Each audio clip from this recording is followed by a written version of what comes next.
Alright, guys. So we have our best of 5 underway, actually. Nothing important happened in the beginning, so I let that video run in. Hope you guys enjoyed it. In the bottom right of Berlingrad, it's Reynor. Top left, it is Clem. And we have ourselves a quick... Not quick third CC. Second gas was taken. Starport. And Reynor's doing everything as normal. So we just saw this map with Hero Marine versus Reynor. And Hero Marine decided that was the map to really change things up. And I don't mind it. I don't think he was a dum-dum for changing it up to the 3 racks. But it did not do what he was hoping for. Clem going for the more standard approach.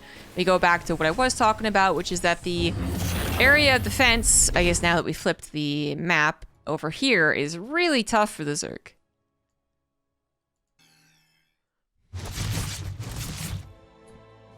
So we'll see if that is the case in this game as well. Clem does seem to really like the Hellion Banshee opener as of late. Kind of flips between a lot of 3CCs versus a lot of Hellion Banshee on 2 base. If he does go for 3CC, I still feel like we see Hellion Banshee. Clem no longer the undeniably... Well, not undeniable. No longer a contender for best TVZ. I think... Dark... Not Dark. Morrow has overtaken him.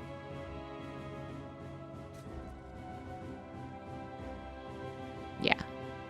Morrow is the best at, like, everything. Cool. Awesome. That's not surprising. But Clem, for a moment, was there statistically on Aligulac, and just in general, you could contend that he was one of the best TVZers, especially in the mid-game. Now, I still hold that for a while he had the best mid-game TVZ, and Morrow had the best everything else TVZ. Now it's basically Morrow has the best everything. So Clem has lost a lot of his stuff, his secret stuff. When people also got better and, you know, figured him out and blah, blah, blah, blah. He doesn't seem to be able to suppress a Zerg as much as he used to. You know, he'd get the army across the map. He'd do a little more damage than they anticipated. And then he'd run with it. And it might not be an easy game, but it'd be one where he had the Zerg under his thumb. Doesn't seem to happen as much anymore. Some fatal mistakes with his micro occasionally, so his micro is not seemingly as perfect. Some mistakes as far as Ling run-by defense goes. And sometimes it's not even a mistake. It's just that the Zerg player is playing better and is defending better. So I wouldn't say that Clem is in a slump. I think that just right now is... It's not 6 months ago. It's not 8 months ago when he was really hitting that stride. Because StarCraft 2 continues to develop. And it's not all about you. This is pretty sick, though. 9 drones going down with the help of the Hellions on top of the stacked mineral line. That is already pretty good. 2 Banshees live. The Hellions live. Not quite 10 drones, which I think is the wanted. Yeah, I get 10 drones. Look at that. That's what a laser says the Terran should be able to do with the Hellion Banshee opener. Is that they should be getting like 10 drones. If they don't, then Zerg might be in the lead there. So, good numbers here for Clem. They opened without a 3rd CC. He needed to do some damage, and he's done it. He's even doing a pretty good job of clearing up the creep spread. Does lose one of those Banshees finally. Did not push them far enough away. They got dragged back into the Queen range.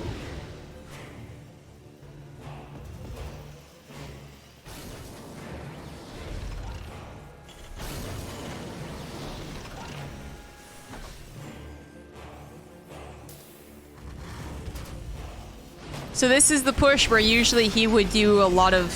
He would have a lot of success, he'd do a bit of damage, and he kind of just snowball it into a lot of damage and eventually the victory. This is where Zerg players got better against it, but as I'm looking, as I'm watching this happen, I see no Banelings quite prepared, and that was awfully concerning. Banelings finally do form, but there's the split away from them. The Hellbats take that damage, and the Marines are all left by themselves. They're actually totally fine, because there's so many of them. They don't need Hellbats. They don't need no man. They don't care about these Banelings. And hey, it's 2021 all over again. Clem is going to raffle stomp Reynor. Right here, right now, this is game-ending damage. And Reynor is refusing to give up, so he will live. He'll struggle along for a little while longer, but he is in a very tough spot.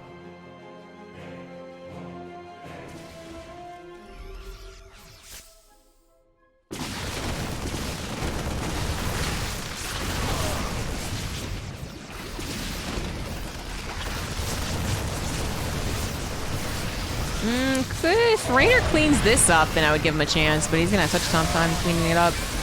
The tank shot does not go on those last group of banelings, but the good news is for Reynor, as he kills one of his own units, is that he did save, again, most of his Marines. So this little cluster of Marines is absolutely game-ending. They just carry the momentum. They focus right down the banelings. It's still a super tough spot for Reynor. This is very familiar. This is very 2021. We commend the Zergs, who can barely hold on after such an attack. Clem behind this has a 4th CC actually finishing up, so I think that was built around 730. This is anti-run-by defense, walls, rallies. He's got 2 factories. 2-2 is on the way, as Reynor only just starts his own 2-2. I mean, there's no way that Reynor's going to be in a comfortable spot. Even though he's limping along here, he's never going to run again. It's a sad story.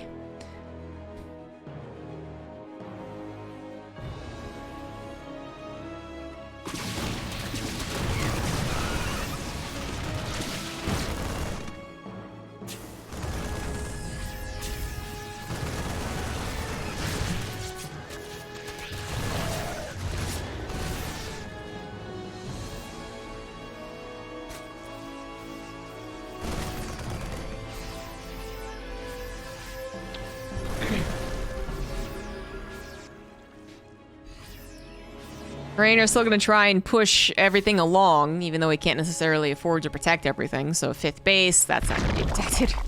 An infestation pit, his transition over to Hive, probably not going to be properly done because he's going to die. But he kind of also has to do this.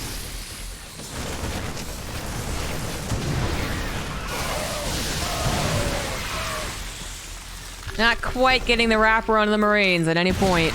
They just safely fall back to Widow Mines and a tank. Attack over to the right side. Currently deflected by a very good number of units. A couple of queens for the hardiness of the defense, and the banelings to actually kill the Marines.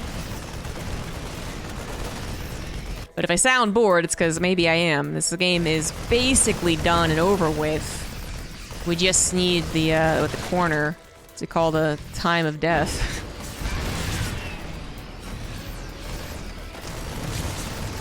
Is that the right word?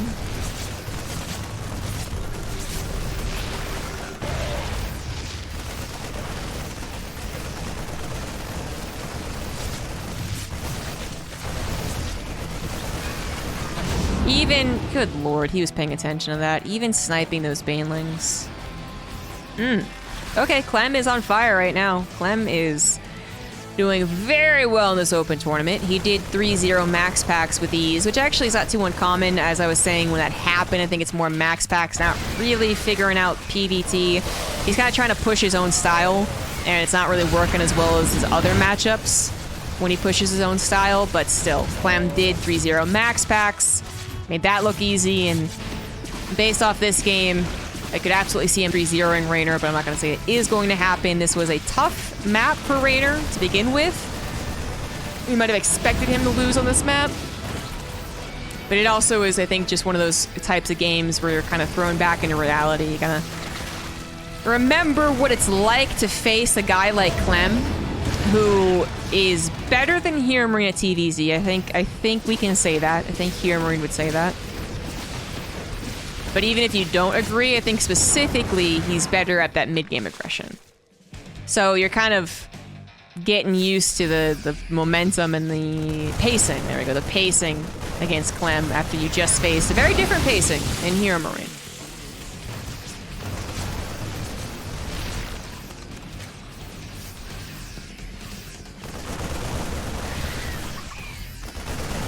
Clem is just... I'm watching all his micro because I'm waiting for like the game-ending push, but he's expanding like crazy back at home. He is playing an almost perfect TVZ, to be honest. Yeah, I jinxed him right there. He finally got a wraparound. He finally lost a decent number of Marines, but still. Because he's not only micring really well and keeping up the pressure and playing so insanely fast, he's also expanding very well. He's using the opportunity that he has to further get ahead in the game. A lot of other pros not near Clem or Hero Marine's level, they'll do this, but not this. They'll do this, but not this. You know, they'll be weaker at both, or just completely missing in one or the other. They'll still be on 4 bases, micring their heart out. So the fact that Clem isn't even just on 4 bases, going on a 5, that he has extra command centers, already going over into Ghost, preparing for the next step. He's going to take this engagement too. No Ghost necessary, apparently. I think he does need Ghost. That was quite a few lurkers, but he still grabs the hatchery. It's just very impressive right now. It is, of course, one of the easier games for Clem because he already won it with the first push. But let's not forget that Reynor is also the type of player who would recover from said push in many other scenarios, many other games. So we still have to give Clem credit, even though this is, for him, more akin to facing an AI. And that's not to disrespect Reynor, it's just that there's not a lot of push against Clem right now. Clem is being able to do what he wants to do, practice his build, practice his micro, practice his transitions, and Reynor is just the guy trying to follow along. Clem heard me calling him out. Yeah, he was like, she thinks I'm washed up. Watch me fucking wreck this kid. GG.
Resubscription received.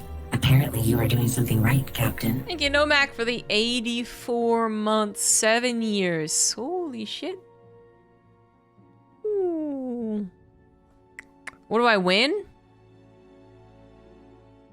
I'm not sure. Can't think of anything. I make ultra special for 7 years. Damn, man. It's gotta be one of the longest subs. Certainly of my channel, it might be the longest sub, but I'm just thinking, like, in general. Even the OG streamers, I would say, have a lot of people who no doubt had breaks. I mean, that's insane. I'd show you a cat, but the cat's not around. They left me.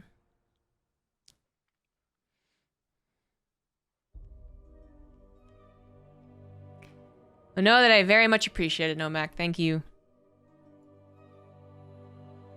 Throughout all the years, all the dips in streaming, all the bad days, all the good, all the times, all the years that I wasn't even really streaming full time on my channel, and you still subbed.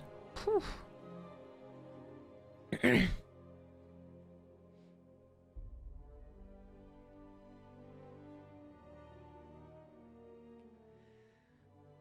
Like YouTube videos? Thank you.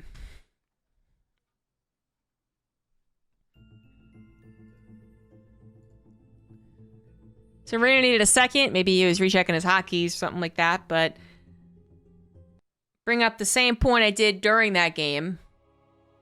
Some point at minute 7 of it being already over.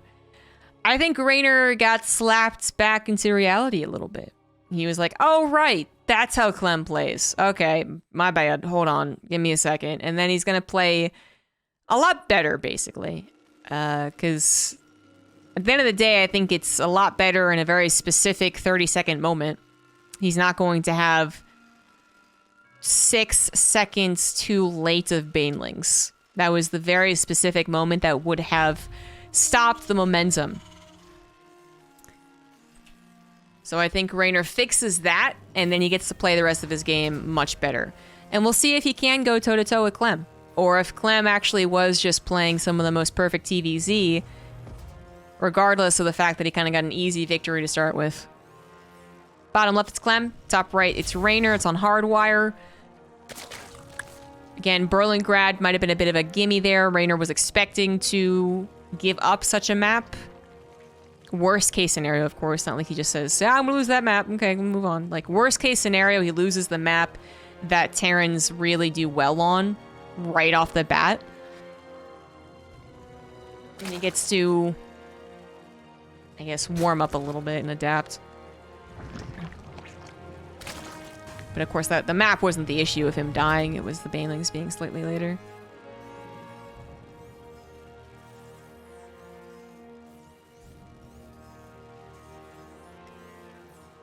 I do think that it would not be surprising if Clem went for the same build over and over again. I was talking about it earlier when I was talking about Katowice and if these players are really going to be playing at 100%, which I would argue no one has done in the last 2 years because online stuff just is not as cool as offline stuff. But it's not exactly an important point. It's rather it's facetious. It's pedantic. There we go. Anyways, so I was saying that like maybe, you know, 80% as they hide a couple of builds or hide a couple of strengths for Katowice. I think Reynor's the type of guy who doesn't really play too different. If he's hiding stuff, then we assume he's going to play a bit different. He's hiding something, right? But if he's playing in open tournaments, I don't think he actually does bother hiding things. Clem, kind of ditto, actually. I don't think of Clem as a build order player, and perhaps that's the one thing that he's missing. Because otherwise, he's got everything down to a very high degree. Micro, macro, game sense, player knowledge, right? He knows all the players that he's facing and how they play. Even his intuition, which you don't really train, but still, just slightly different than game sense. You know, it's just all the other miscellaneous things that make a pro gamer good. Mentality, right? Coming back from a bad loss. Like, all those things I think Clem has really boosted to some of the highest skill. You know, there was years before, like 2019, I think it was the mentality was a big problem for him. He really could not make a comeback happen. You know, the clutch factor wasn't quite there for him, but it was there for Reynor that same year. 2020 was the offline performance at Katowice that was in question. How is his offline performances going to be now that he's ascended? And the answer was not very good, but that was the only offline tournament we had, so... but anyways, the one thing I think would be missing, perhaps, if you really wanted to make an argument, is that he doesn't really have that kind of MVP-esque quality of just having all the builds, playing all the styles, doing all the things. And that's something that I think Maro does have now. Maro is, again, kind of becoming the complete package. But that was a unnecessarily long discussion about how he just doesn't do a lot of different builds. So if he did the same thing over and over again, I think it'd be 1 part Clem, 2 parts hiding something for Katowice, if he even does.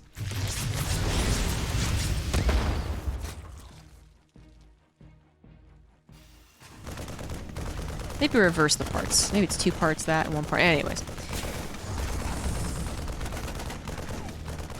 So this Overload's gonna get in and see that, hey, look at that! It's Henley and Banshee again.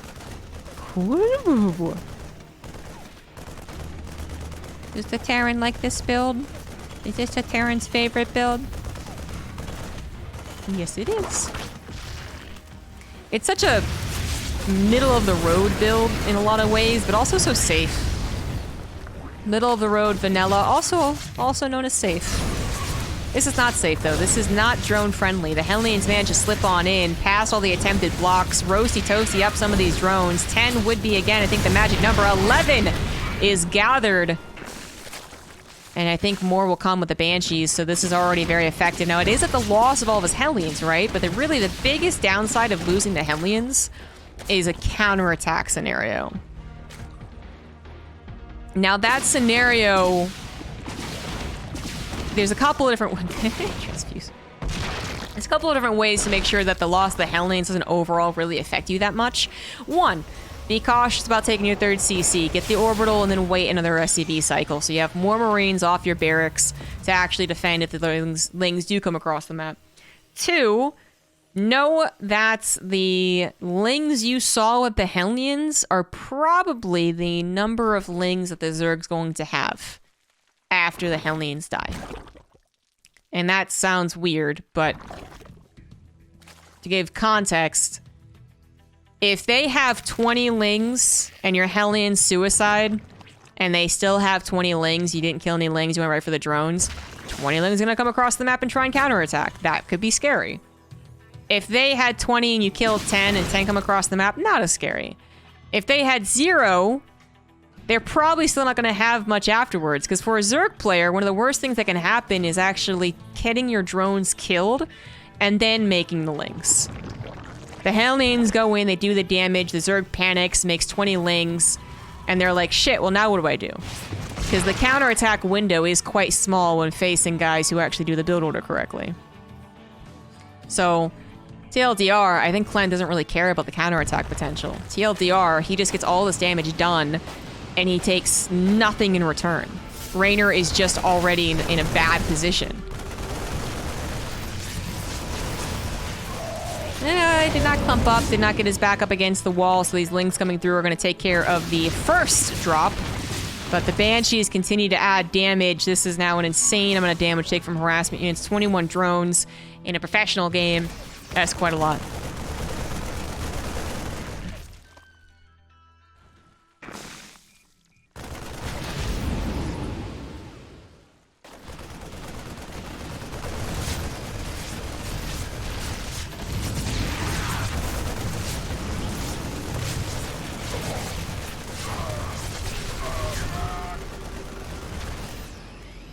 One Medivac does get sniped. This relieves a lot of the pressure for Reynor off to the left side.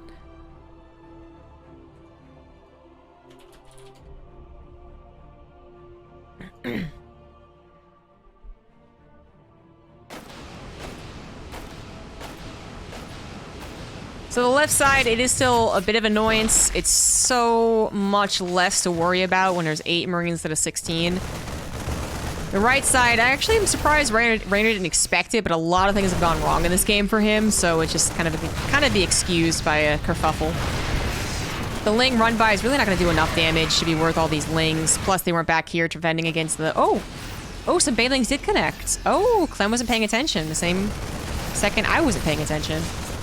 Okay, so that went better than expected as far as the defense, but the attack still did not go very well. Reynor was still supply blocked for 10, 15 seconds, and then kind of overmade Overlords. He has quite a lot of supply. Not so much of an issue right now because he has minerals. Wait, does it have larva? Oh no. His queens are so busy trying to deflect everything and being the second form of defense that they aren't larva injecting. His creep spread should start to suffer as well. I mean, he's got enough queens. They're just always on the run. Look how much energy they have not getting all their injects, not spreading that creep. That Banshee gets more damage done. 13 kills on that Banshee alone. Jeez. And Reynor is once again just trying to catch up with the guy. I still actually, despite all the damage that has occurred... Oh, he gets the cancel. Despite all the damage that has occurred from the harassment units, I think with the way that the pacing works out, I actually don't think Reynor is in his as bad of a spot. As bad. Okay. As bad. Damn. Of a spot. But he's still not in a great spot.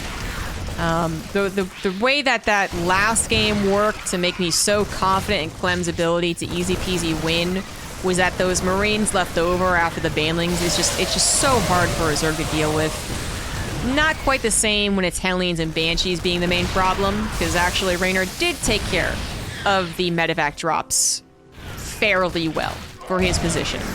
So I'd actually put this game right here, right now, slightly better for Reynor, but definitely not good. Just in comparison to last game. Clem should still be able to win this. He still has Reynor under his thumb. Reynor is just actually able to make some more moves than previously. He even catches some of these Widow Mines on Burrowed.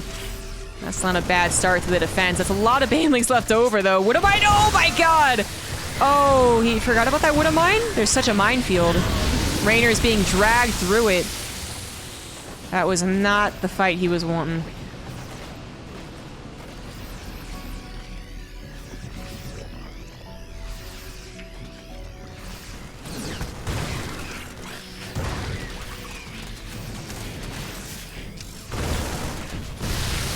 Kind of a tiny little hit squad there. It's almost cute, you know? It's such a small little army force. The Widow Mines, they're not firing, but they're soaking up Banelings every time. Not exactly the trait the Terran wants, but when it's tiny little battles, sure, why not? The Baneling numbers after that left at 17. It's not a terrible number, but where the heck are they? They're coming through here now, not in time to save the hatchery despite the transfuses. Ay, ay, ay, and Reynor is now back down to 3 base mining. His 4th and 5th still building. Okay, his 5th is just covered by a Liberator, which also means he's losing Larva, which he still actually has an issue with, because his Queens are still running all over the place. And Clem has a 4th base with a 5th base on location, a 6th base building. Again, transferring over into those ghosts. Those lurkers will not put a stopper in his momentum. They're supposed to. Well, this is good for Reynor. Catching Widow Mine drop. The lurkers are supposed to do what I had talked about in the last series. They're supposed to, at the very least, put a stopper in the Terran's momentum, because they're going to have to shift around the lurker playstyle. They go, okay, let me wait for my ghost, let me get a concave, let me attack a different position, and they still have a lead, but the lurkers really help change the pacing.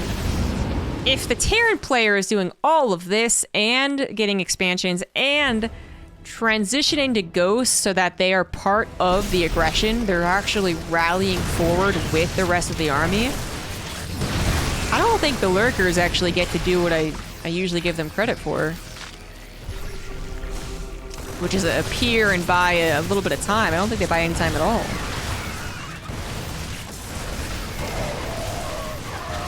To put a positive spin on things, Reynor is once again showing his class. He is managing to make this game very competitive despite a couple of bad fights, a terrible start, and Clem being, I would say, very much on the ball. He is still making this a very good game.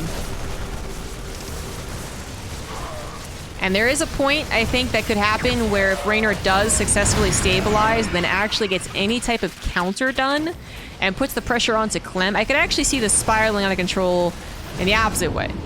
I could. The whole point of the way that Clem's macroing behind this, like, it really should limit that possibility. That he suddenly goes, oh, lurkers, I guess I'm dead. Which maybe some other Terrans would do.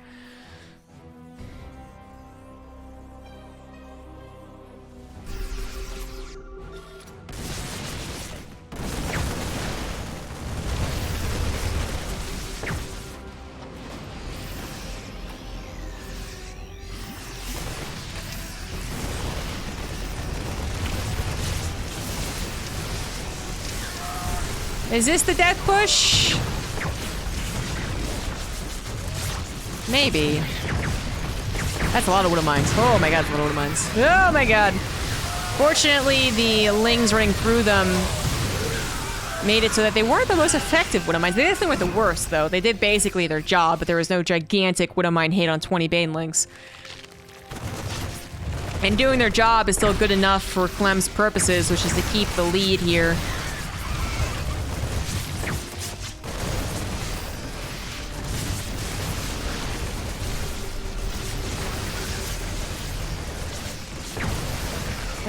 These lurkers, I love that these two lurkers are trying to hold the line, but there's no Banelings left over, so at the end of the day, no Banelings and only 2 lurkers, that's not gonna cut it. No, it's not. And still on 2 lurkers. One's very, very injured. More reinforcements coming forward. Clem rallying his units forward while keeping his ghosts alive. Burrowing more Widow Mines and expanding behind this. Again, oh my god. The APMs. The APMs on these guys.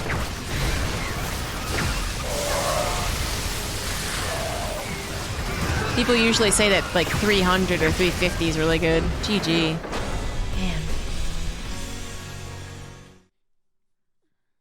Man. For the average 400? Jesus. Playing twice with Max Pack is actually Skynet. He's actually Alpha Star.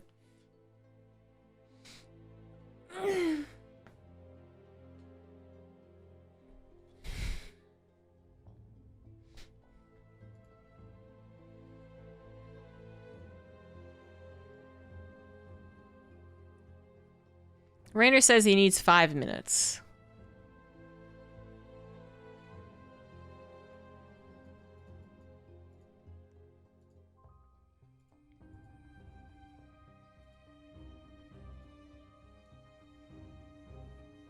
Realistically, he probably has some hotkey issues or is cooking while he's playing or something. But I'm gonna say that jokingly, he needs 5 minutes to comprehend how he's losing to Clem so badly.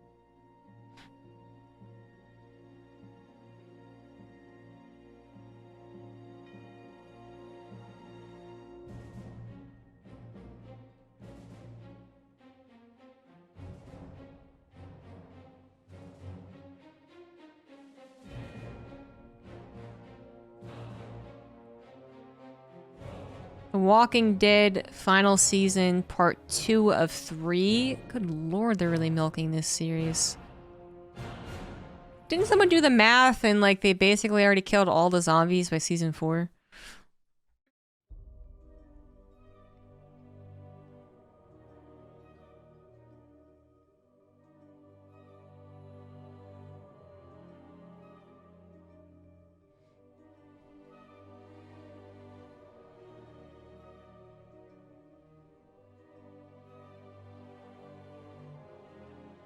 Drag my arms across the keyboard so I get close.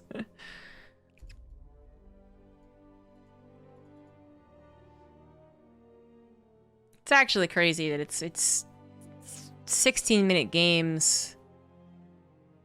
Those weren't 16-minute games, but this is actually their average APM. Average. So 8-minute, 10-minute, 12-minute, 16-minute. The entire time. I used to be really impressed with myself when I played Brood War and I had the APM counter up when it hit like 270 or something. And I was like, oh, I'm feeling it now.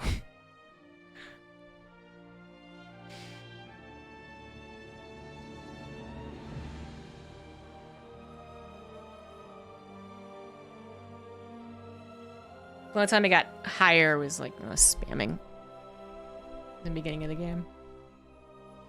I think my average APM is like probably 220 now. So yeah, they're playing approximately twice as fast.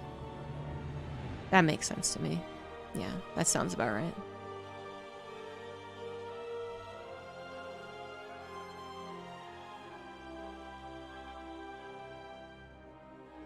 Literally everything they do is twice as fast, down to making an SCV twice as fast.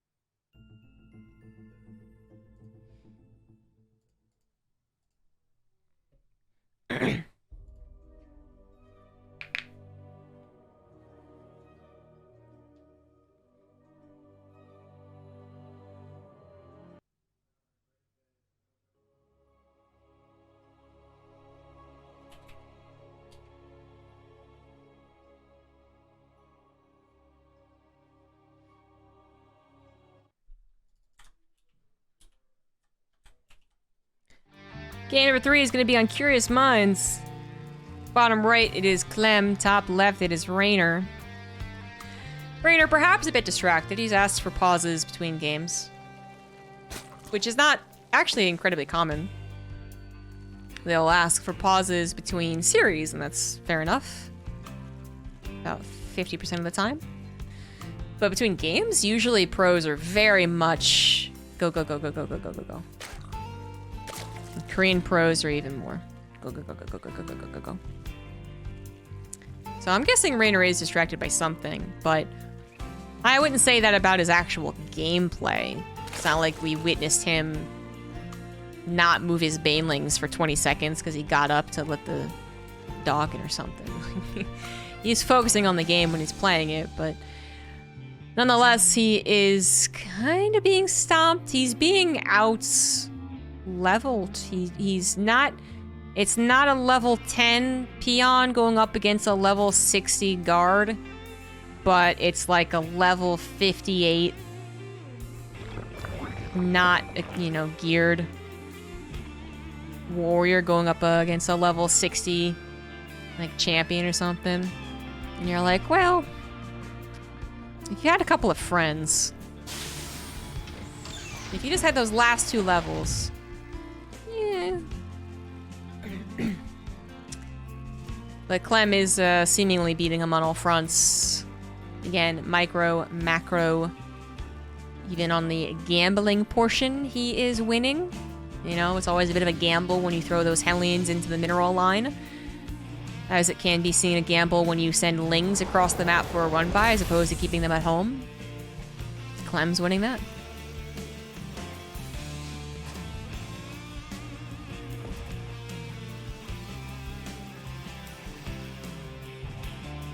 The quick cast stuff artificially inflates APM. I'm actually not sure how Reynor does his injects. I have actually not... I don't remember what his stream did. You'd be surprised at how many pros don't have the hotkey set up that like Idra did. If you guys watched him back in the day, they actually do just use camera hotkeys. It's always kind of crazy, but I brought that up. Like Baneling morphing is actually what inflates his Zerg's APM most of the time. It's the reason why like TLO would spike up to like 1100 APMs because he had a hotkey. And anyways, but while that does contribute, how many snipes did you really see in that last game? Not that many, and I would say not that many like, you know, spammed. He was already winning. So if I was looking at the spike during an engagement and going, wow, 800 APM, that's so fast, oh my god, then you could proper laugh at me and be like, ZombieGrub, that's not impressive, everyone does that. But the more I think about just 400 APM from start to finish in a game,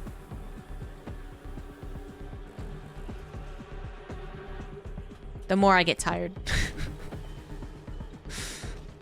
The more I'm like, I'm too old for this. Let's let the youngins do that. Ooh. This is a good opportunity. Oh my god, it's a fantastic opportunity. There is nothing here except the desperate split. The Hellions go for... Oh, they go for the drones go for the trap. Well, that turned what could have been even 12 drones worth of damage into just 6. But I gotta say, 6 this early is not so good. Reynor also gets supply blocked? Where did the Overlord go down? Oh, he bought a Viking. Oh, the Overlord went down trying to scout. And Reynor was not anticipating that because he was too busy panicking about the Hellions, so his Overlords come out late, and dear lord.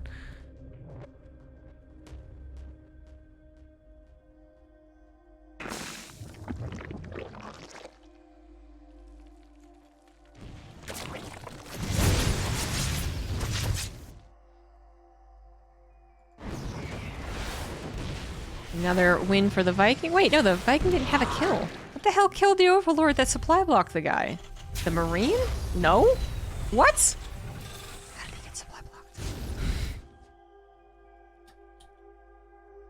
Oh, I know what it was.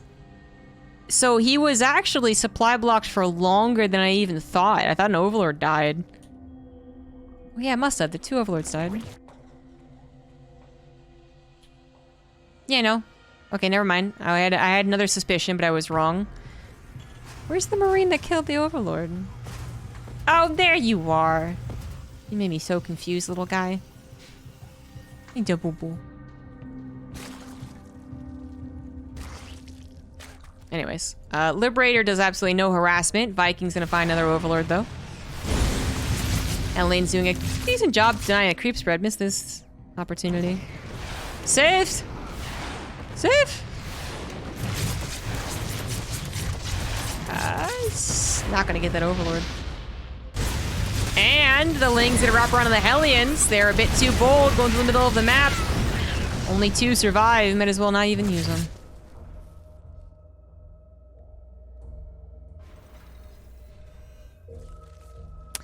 All these things that have happened since the Hellions got into the natural have actually made up for it a lot. Maybe not entirely. That's still a big...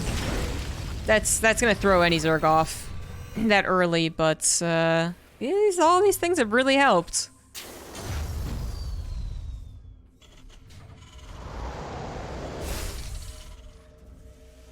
Now, Clem did not go into the Hellion Banshees, so keep that in mind. So the Banshees aren't there to do the additional damage, which was fantastic in the last game and so pretty good in the first game. But that also means that he's going more streamlined into his Marine medevac phase. So, something that's Reynor would also have to keep in mind. You know, don't build Spore Crawlers, they're going to be unnecessary. Or if you do build them, they're anti-Liberator Spore Crawlers, not anti-Banshee Spore Crawlers. And then prepare for perhaps a slightly faster push. Yeah, it's still 7 minutes.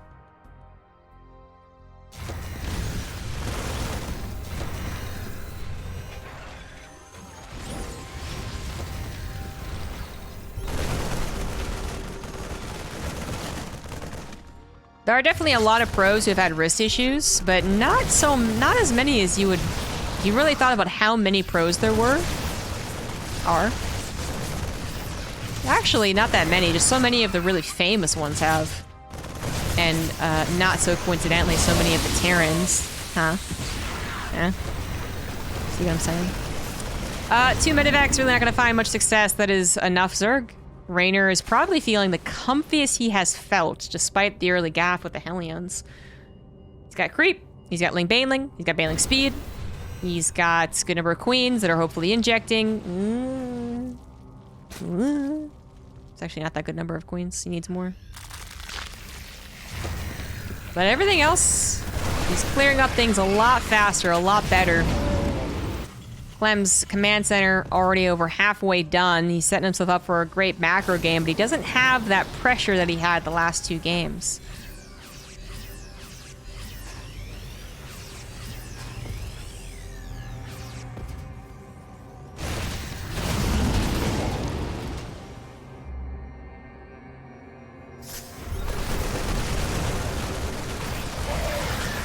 Snipe! Oh, I wanted to see it happen.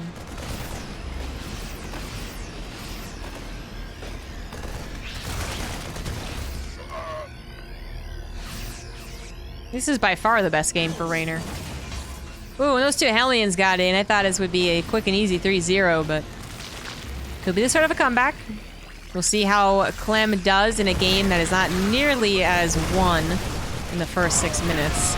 He's gonna actually have some more contests, more legitimate contests to these pushes. Because, you know, Reynor was doing a great job in his positions in the last 2 games. He just was already in a bad position. Clem's even getting a little overeager. He actually might straight up be used to the pacing of the last couple of games where he kind of able to be a little more cavalier. He just was like, yeah, Marines, yeah, micro, huzzah.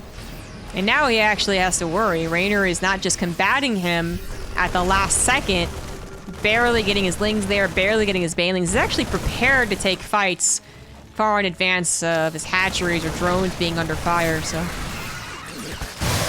slightly different.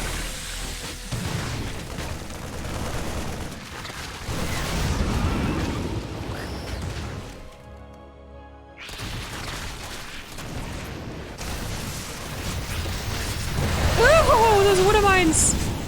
Oh, they absolutely hurt Clem more than they hurt Reynor.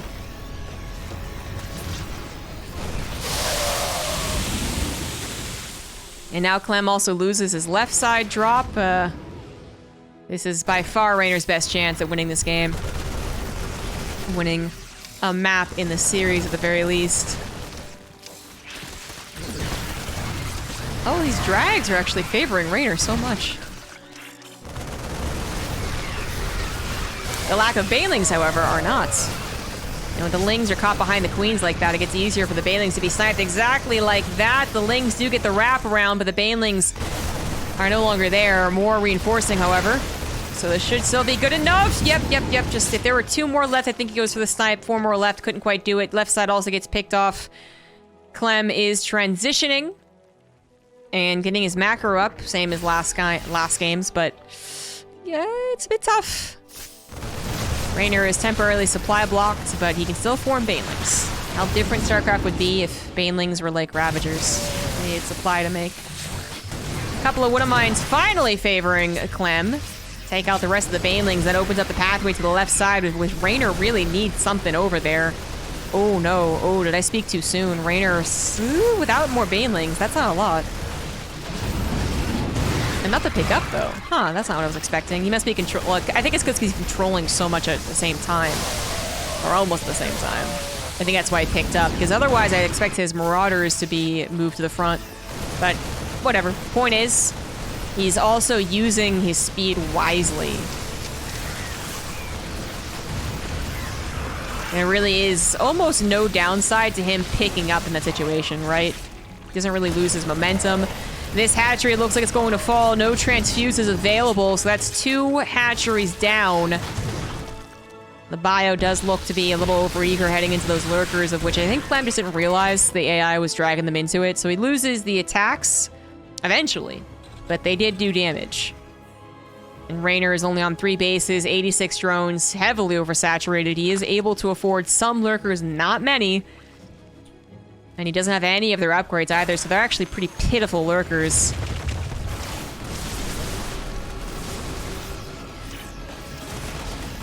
And Reynor is going to be up against 3-3 bios soon enough, before you know it, with Ghosts, with a billion medevacs that none of them have ever died in this game.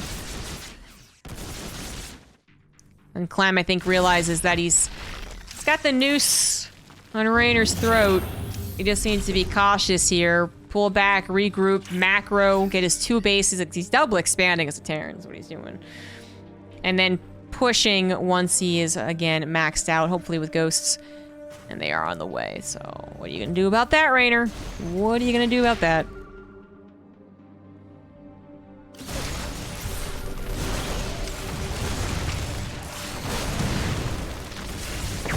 That's why they're called Widow Mines and not Happily Married Mines.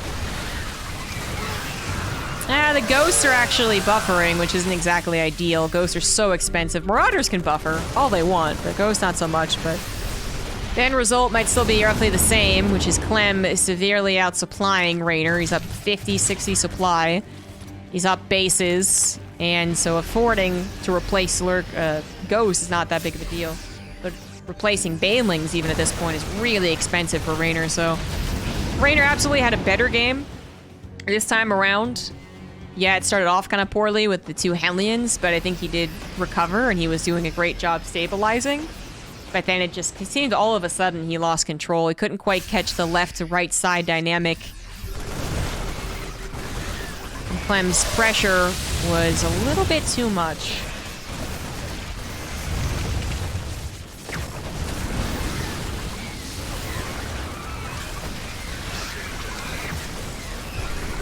GG. Clem with a fairly clean 3-0 looks really impressive in the matchup. I will again say that it seems like Reynor's distracted by something, but even when he was able to get his feet under him, he couldn't quite withstand Clem's punches. That bodes well for Clem.